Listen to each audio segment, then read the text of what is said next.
For the past 2 years, my life has changed significantly, and I only added one habit,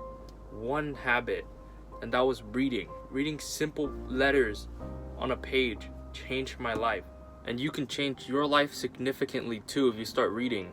Let me explain why. Why is reading so superior to watching YouTube or TikTok?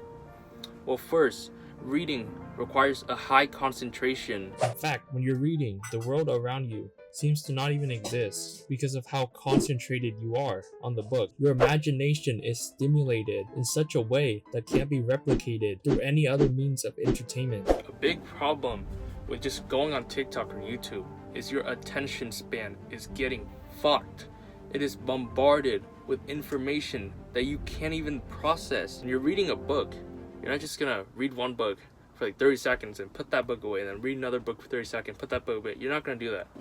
You're gonna read a book probably for like 10-30 minutes. It requires a much higher attention span, which is literally something that a younger generation is getting fucked over. What if I told you reading makes you better at talking to people? When you read different writing styles, you're kind of like talking to the author. Obviously you're not like talking to the author, but in your mind you're kind of talking to the author. You model the way that the author uses his words, and you use that in real life too. Reading literally makes me like 5 times better at talking to people. See, I'm not the best at talking to people, but I was better than what I was before. You can search this up too. Reading does activate the part of your brain that you use when you talk to people. You're basically practicing talking to people, but you're actually not talking to people. On average, CEOs, they read 60 books a day.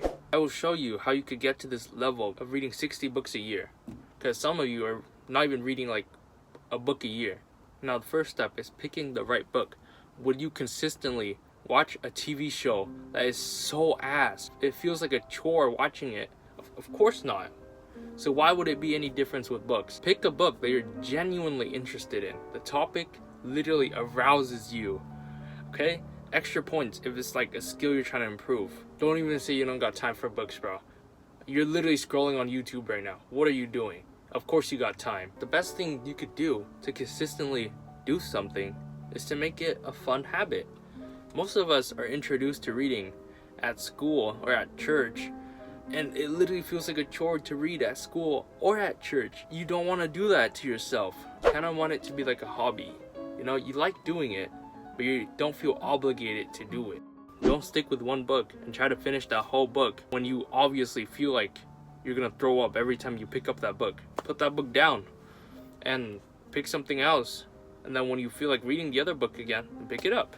It's that easy, bro. You don't have to finish every book you read. Most of the time, the reason you're going on social medias and TikTok is to escape from reality, escaping from your emotion. But you could actually embrace your emotions with reading. Like if you're feeling angry or whatever, pick up a book about a villain, I guess. Feeling stressed, pick up a self-help book. So what are you doing? Go pick up a book. And if you don't feel like it, check out this video.